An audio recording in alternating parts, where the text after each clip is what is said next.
Hello, I'm Diane Lowen of Cupertino TV Productions. Today's youth have many opportunities where they can volunteer in their communities. Some take the initiative to not only dedicate their time, but to create organizations that benefit society, and my guests have done just that. One of my guests co-founded Generations Cubed, which encourages volunteerism and supports interactions across generations. Two other guests co-founded Mass Connections, an organization dedicated to making needed connections within the community during the pandemic. Please stay tuned to learn more about these youth leaders and the organizations they've built to benefit the world in which they live.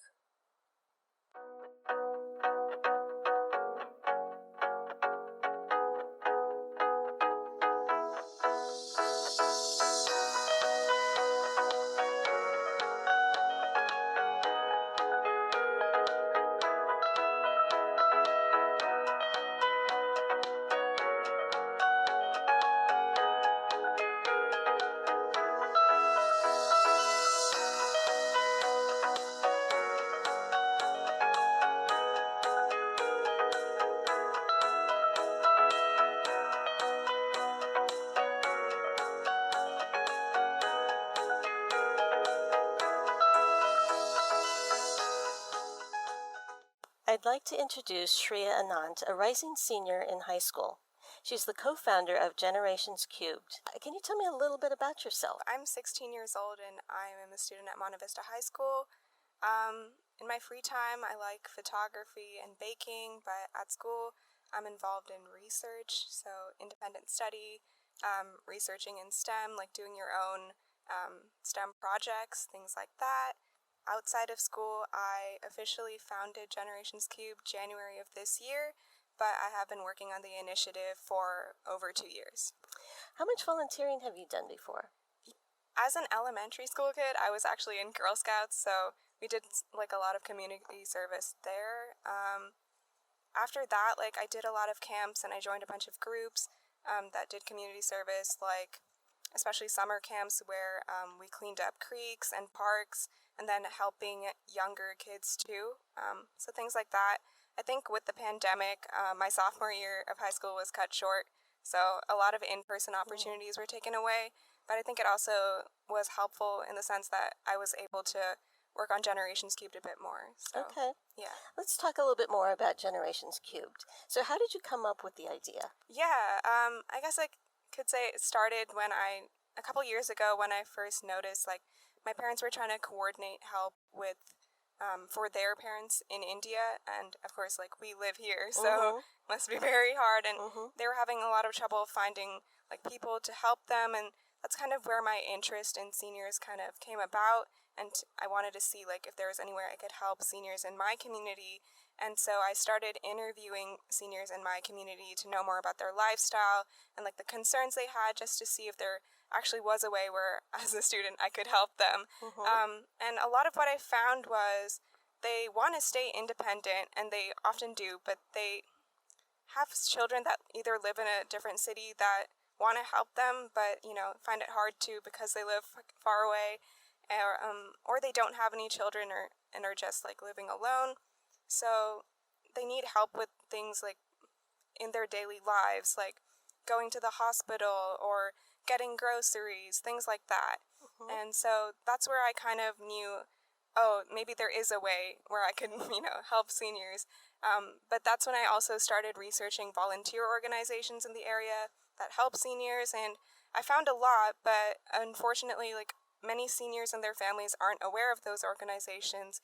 So that's how I came up with the idea of Generations Cubed, where essentially we want to connect these different groups so that seniors can get help and these volunteer organizations can have more reach. Yeah. So I understand the name is Generations Cubed. Can you explain the cubed part of it? Yeah, of course. So Generations Cubed, basically, the meaning behind it is that there are 3 generations involved. So my generation, which is kind of the youngest one, so students who want to help, basically the youth.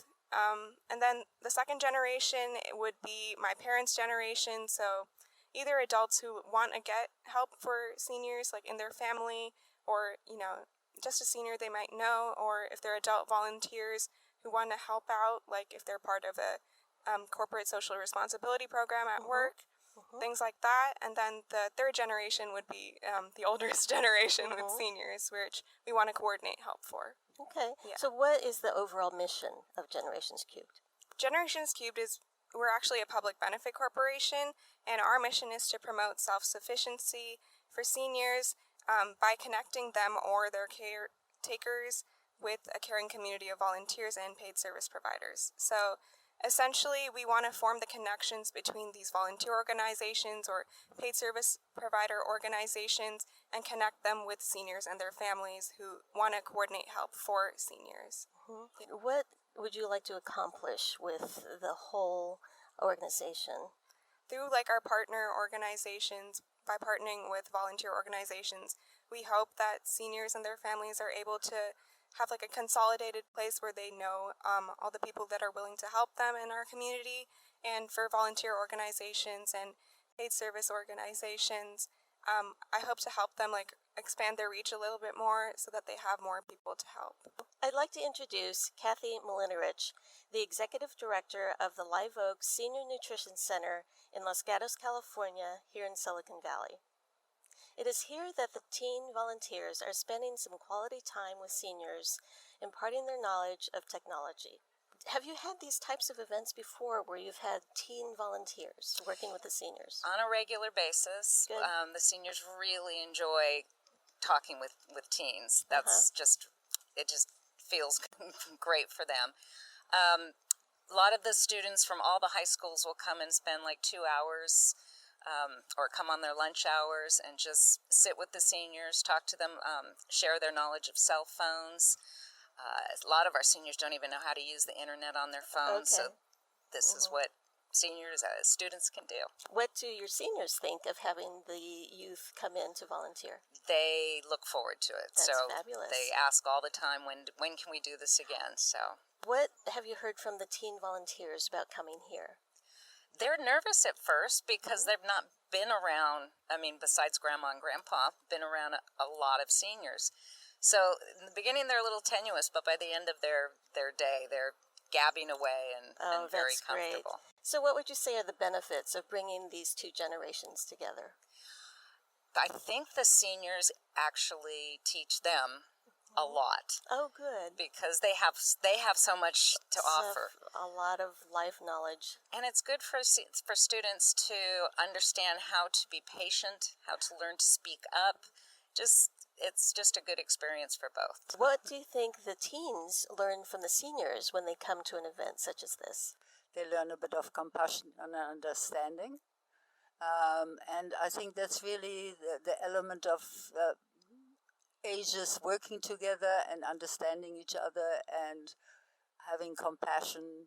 And we have a lot to contribute. I've lived the most amazing life, and I could speak to them for hours. And so what prompted the event today? We wanted to gain more experience with the community and see how connecting these groups would kind of help. So by inviting students who would want to help and also having the seniors here too, we wanted to kind of see how those interactions would work out. Yeah. So it's towards the end of the event. What would you say your teen volunteers learned from this experience? I think it was definitely interesting. I think we all kind of learned a bit more about what issues they struggle with and kind of how their point of view is, The seniors? Yeah, exactly. How it may be kind of harder for them to learn more just because as the younger generation, we might learn things more quickly, and as you get older, maybe things get a little slow and you might learn things more slowly. But in a sense, I think we also learned that we're also not that different from the older generations as well, because we share the same hobbies, or they kind of have a backstory as well. When you learn more about what they did growing up as well, you can kind of relate to that. And what advice would you give to other youth leaders who might be interested in doing something similar in terms of creating an organization and bringing youth together? I think I would definitely say that don't be afraid of reaching out to people in the community who you think might help you, because they're really receptive, especially of the youth, and they're really willing to help like students of our age, and especially if it's working towards a common goal. And even if you don't get a response after the first try, just keep emailing, keep contacting them. They'll be persistent, yes. And they'll eventually get back to you. And what words would you use to describe yourself? I think I would definitely say empathetic and curious. I think curious because I'm curious about the concerns seniors have and how I can help my community, and empathetic because I can kind of relate to the concerns they have and relate to the experiences they've had as well. So what brought you here today? I think with the pandemic, a lot of seniors have lost touch with the rest of their family, especially when they live in different places. So I think it's important for them to learn how to use technology enough so that they can communicate with the rest of their family. First I was just doing it for hours, but also because it was a new experience. I've never really thought about volunteering with older people. So I thought that I didn't think I could do it at first, but then I thought that, it's a new experience. I might end up liking it, and I did. What activities did you work on today with the seniors? We helped with figuring out Zoom. So someone created a Zoom ID, and then we all would join and help her out with figuring out joining with the meeting ID and the password, and then figuring out screen sharing and all that stuff and the features that you have to figure out in order to use Zoom. She asked for some help with, storage, that problems we all have with storage. Oh, yes. And Facebook calendars. Yeah. I didn't really know how to help her on Facebook, but I helped her with other things. And what do you think you learned from the seniors as you spoke with them today? I guess I learned a new experience. The first iPhone came out before I was born. So it's kind of I grew up with technology, so it's easier for me to understand. I learned a lot about how their lives were, and I've never really talked to many seniors because my grandparents live in India and we don't see them much. So I just learned how it's like to talk to them, and also how her life was. She was a tour guide in Africa, and she moved here after she got attacked by a hippo, and I just thought that was really interesting. Not a story you hear very often. Yeah. Yeah. Okay. And then what did you think of your experience today? It was really fun. It was really fun to hear her talk about her life and how happy she was with the way her life was. It was really fun. And so what would you say are your key takeaways from today? Be patient and, be mindful instead of rushing. Really understand what the other person's going through, because you might get frustrated with them. But, they might be getting frustrated with you too. I think just learning how to talk to seniors and learning how their lives were. So overall, what did you think of being here today? It was a new experience. I haven't really spoken with elders like that. Oh, okay. Or helped out. My grandparents aren't here. Oh, okay. So I can't really meet them. So this was a really new experience.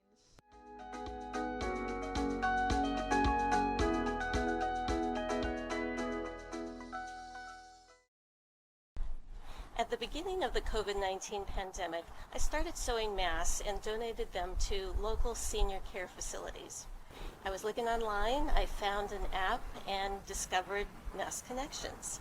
It was there that I met Nathan Sue and Matthew Pang, and I'd like to introduce them. They are rising juniors in high school.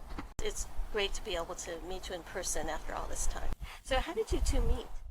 Well, it's actually a good story. Me and Nathan actually met a long time ago when we were a couple months old, and that's because our parents are actually very good friends, and so they introduced us when we were little, and we've been friends ever since. So did you work on any service projects prior to Mass Connection? We actually have. I think our most prominent one is what we call the PJ and Toy Drive for Teens, and this is something that we've done for the past 3-4 years annually, except for this past one because of the quarantine and all. But it's just basically where we collect things that teens would enjoy to gift them for Christmas. And how did you come up with the idea about Mass Connections? So the idea kind of stemmed from us looking around and seeing that there was this pandemic, and sort of a shortage in PPE, and we knew our parents were starting to sew masks as well, and so we kind of wanted to create this website that would help people who had masks to donate get them out to the people who needed them. Okay, so you created a website. So that was one of the ways that you were able to communicate to others about what you were doing. Exactly. So how did that happen? Yeah, we did build it ourselves. We didn't use like a lot of coding to do it though, because we use online math or online website creator. But we had to learn how to organize the website and how to make it attractive and things like that. So it still was a process, but it just wasn't as difficult, I would say. How did people find you? If people wanted to donate masks or if people needed masks, how did they find you? Well, in the beginning, we had to get our name out in order for people to find us. So we used apps like Nextdoor. We also emailed the local newspaper, things like that. And eventually it became word of mouth that people got to hear of us and they started contacting us to donate or if they wanted to receive masks. Did you have any mentors to help start this initiative? One person that I can think of is our local pastor, Pastor Bob. Me and Matthew have for a while now our local church we've helped out with like service projects with the church, and Pastor Bob has sort of been always there to support and mentor us when it comes to sort of the projects. I'd like to introduce the person who was instrumental in inspiring Matthew and Nathan in their desire to help their community. He is their retired pastor, and I'd like to introduce him now, Bob McGee. Hi, good to be with you. Can you tell me a little bit about how you try to inspire the youth of today to participate and get involved in their community? I would say Matthew and Nathan, they took the initiative and they have wonderful legacy from their families. Their families are very involved in service. And so I just try to be there to support and help them out, answer questions they may have, or make some connections that they might need. But it was their initiative. So just kind of saying, go fly. Nathan and Matthew have a history of taking on service projects. And again, I credit their parents to a great degree as well for inspiring them and modeling service. I can remember early on doing a cleanup of one of the parks in the Bay Area. We had a big group go out to Vasona Park and did a big cleanup. And then every year there was at least one or two pretty big service projects that they would get involved in, including making packets for homeless people. And that's been a very popular program that the boys have been very involved in. We would put together these packets that people could hand out to the homeless with toothbrushes, toothpaste, shampoo, all kinds of things, a little bit of food. And so they were very instrumental in that program and in many others. They're just always willing to help out. And they're really setting an example for other youth too. I mean, that was part of the blessing of it, is that they're standing up there and some of the younger kids are seeing them and they're getting inspired and saying, hey, maybe I could do something like that. This sounds like a lot of work. And so how did you juggle being able to work on this as well as your schoolwork?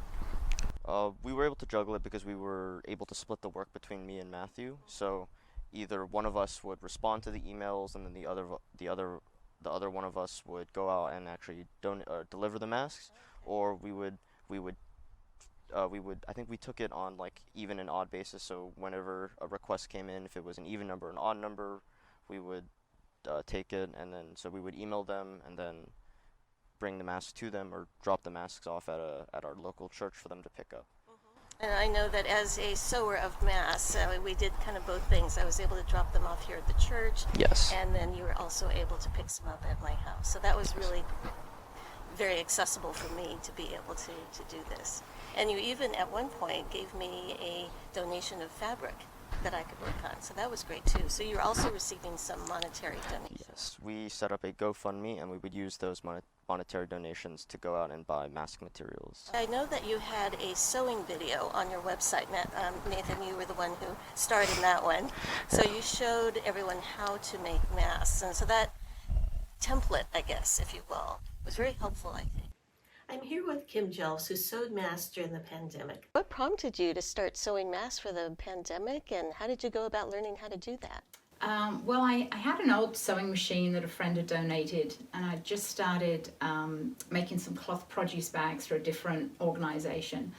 And then early on in the pandemic, there was such a shortage of PPE and I heard that people were sewing masks at home, and someone sent me instructions, and I just thought, well, I'll just give it a go, see if I can help. And then at some point, you realized that you needed to figure out how to get the masks to the people who needed them. Is that correct? Yeah, absolutely. It was hard to find, to figure out who needed them most. Where, once the hospitals had enough PPE, it was then a matter of reaching out to the community and trying to see if there were groups there that could be helped. And then how did you find out about Mass Connections?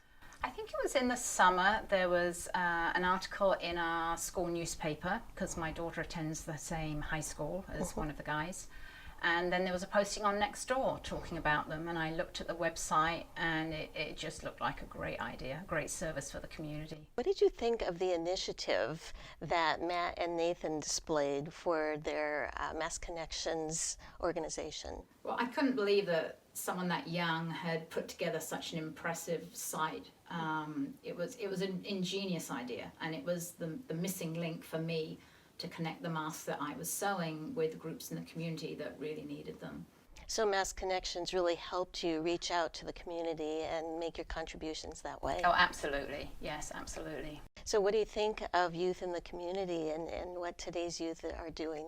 I think it's impressive. We all have this misconception that they're completely wrapped up in themselves, and then you see a fabulous project like Mass Connections, and you realize just how much is being done for our local residents.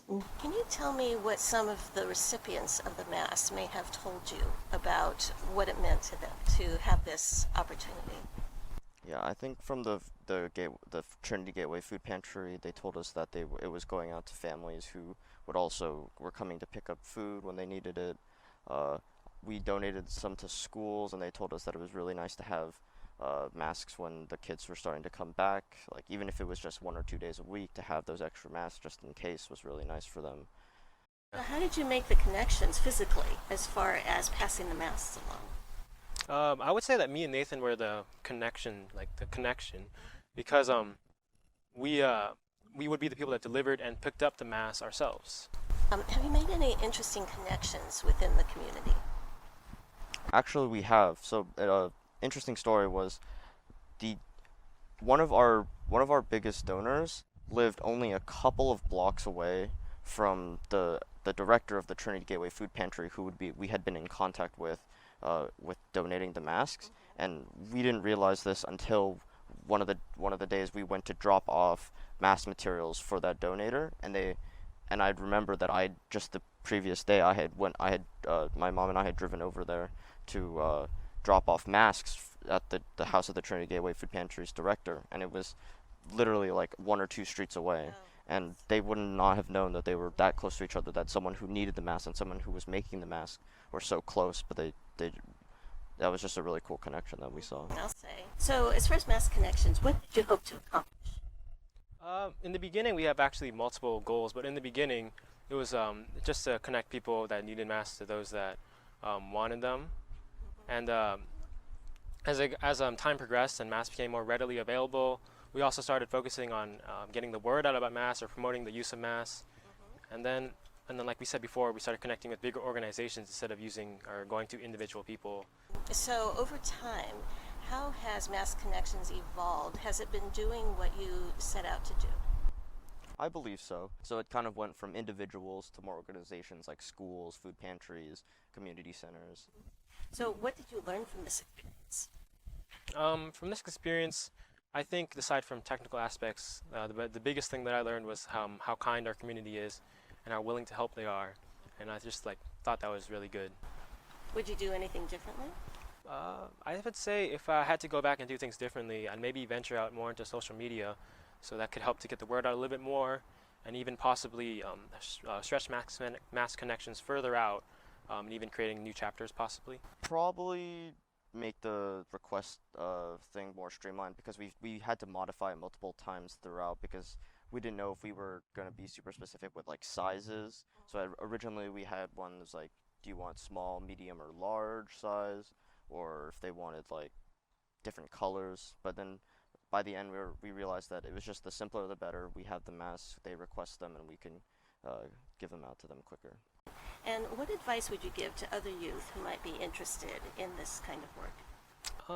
If I had to give any piece of advice to youth that want to make a difference in their community, I would tell them that there's a lot of opportunities to do that, whether that be through your church, through your school, or even if you have your own idea and want to follow it like me and Nathan.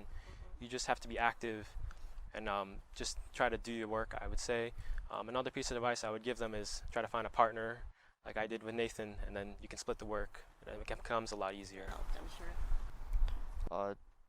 I know it sounds a little corny, but don't give up. Have that goal that you want to reach and just try to work even in steps. Even if it takes a little bit longer than you thought, just work through the steps, work through the process, and try eventually to hit that goal. And what would you say are you most proud of about Mass Connections?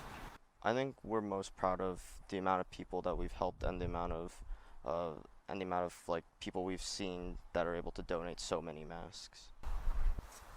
If I would say like the thing I'm most proud of would be if all the efforts and work of everyone involved in Mass Connection worked to save just one life, then it would have been totally worth it. Well, thank you so much for speaking with us today, and thank you so much for creating Mass Connections. As the pandemic and the need for donated masks evolved, so did Mass Connections. Matthew and Nathan wanted to address the problem of environmental pollution from improperly disposed of masks. According to ScienceDaily.com, as of March 2021, the world uses about 129 billion masks every month. Discarded masks generate a large number of microplastics released into our lands, streams, and oceans. To support the proper disposal of masks, Mass Connections has transitioned to mask collections, providing a service which recycles masks to help protect the environment. To learn more, visit massconnections.com. In this program, we've met some inspiring and enormously talented youth. I'm impressed by the initiative they've shown as they search for ways to contribute to society. I'd like to thank all of our guests, with special thanks to our youth leaders, Shreya, Nathan, and Matthew. I'm optimistic about the social fabric of the future because I know that many youth of today are doing what they can to create valuable connections across generations and within their communities. Thank you for watching.